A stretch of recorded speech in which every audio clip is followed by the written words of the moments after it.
Welcome to the CyberWire's Word Notes podcast, brought to you by Tanium, bringing the power of certainty to IT.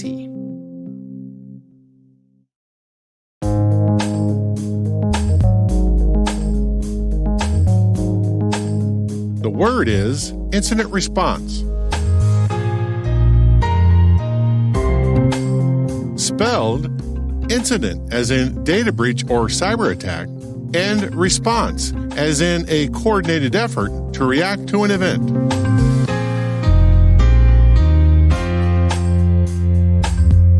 Definition: a collection of people, process, and technology that provides an organization the ability to detect and respond to cyber attacks.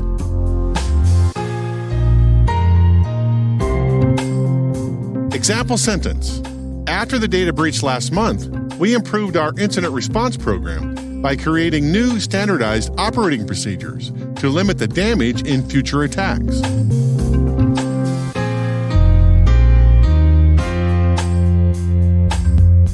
Origin and context. In 1986, a 75-cent discrepancy in the Unix accounting system at the Lawrence Berkeley Laboratory, or LBL, led to one of the first documented cases of cyber espionage. Back in those days, we charged users for the computer time they used. Detailed first in a 1988 Communications of the ACM article entitled Stalking the Wily Hacker, and then more fully realized in the Cybersecurity Canon Hall of Fame book, The Cuckoo's Egg, published in 1989. Dr. Clifford Stowe followed a seemingly innocuous trail of breadcrumbs that eventually led to the discovery of East German hacker mercenaries working for the Soviets with the ultimate goal to break into U.S. military networks. Although Dr. Stoll never called his investigation incident response, for all intents and purposes, he created the incident response field in that investigation. In 1988, and close on the wily hacker's heels, came the first ever internet-distributed denial-of-service attack called the Morris worm. A 23-year-old Cornell University graduate student named Robert Tappan Morris was experimenting with the idea that a computer program could spread itself silently across the internet. His experiment got away from him, and according to the FBI, within 24 hours, Morris's worm had directly infected 6,000 of the 60,000 computers that were then connected to the internet at the time, rendering them unusable and creating an internet traffic jam for the remaining unaffected computers. In the aftermath, the Defense Advanced Research Projects Agency, or DARPA, sponsored Carnegie Mellon University to establish the first Computer Emergency Response Team / Coordination Center, or CERT-CC, to handle these global cyber events in the future. Between the Cuckoo's Egg and the Morris worm, incident response was born.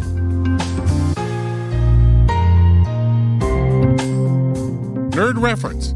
Dr. Clifford Stoll is one of InfoSec's most colorful characters, and in 2011, he retold his legendary incident response story on the AT&T YouTube channel. Oh yeah, it was 1986. I'm doing astronomy over in Berkeley, California, and one day I'm walking and I notice the accounts are off. They're doing a 75 cents. My accounting inside my Unix machine is out of balance. I'm saying, I start looking at it, start poking at it, and I notice that, it looks like there's somebody using my Unix machine without permission. An account from a friend of mine, Joe Sventek, is being used without any permission. Somebody has changed the password to it. Maybe I have a hacker, somebody who's coming in who has super user privilege. They're able to get in and manipulate anything they want in my machine. They have the same license that the system administrator has. Start thinking about it, and I come back and say, how can I find it? How can I prove this? Maybe it's this, maybe it ain't. How can I prove it? Yes, prove it, no. Eventually, it took a year of tracing things back and finding that, the guy would come in and he was stealing military stuff. We're not a military installation, but this guy thinks that we are, which says he's not around here. Meanwhile, we're tracing him backwards. Trace him from Berkeley, California into Oakland. It's across AT&T long lines service. We trace him back to Virginia, and from there, up into a satellite. But then, it turns out to track him back further, it would take 2 hours or so. And the guy was smart enough, he was clever enough, that he'd only connect for a few minutes at a time. So I'm saying, how are we going to catch this guy? We have to keep him online for a couple hours in order to track him across the ocean. But in order to do that, we need something that he'll go for. So I said, I'll set a trap. I'll make a file in my system that's so interesting, full of all sorts of bogus national security things, filled with all sorts of neat things that somebody will say, oh wow, I gotta read this.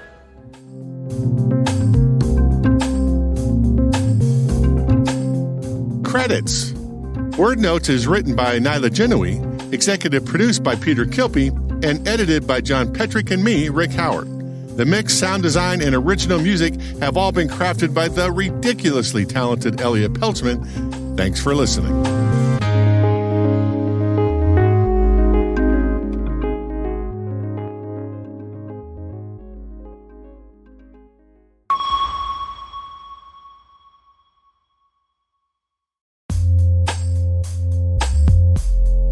This CyberWire Word Notes podcast is made possible by Tanium.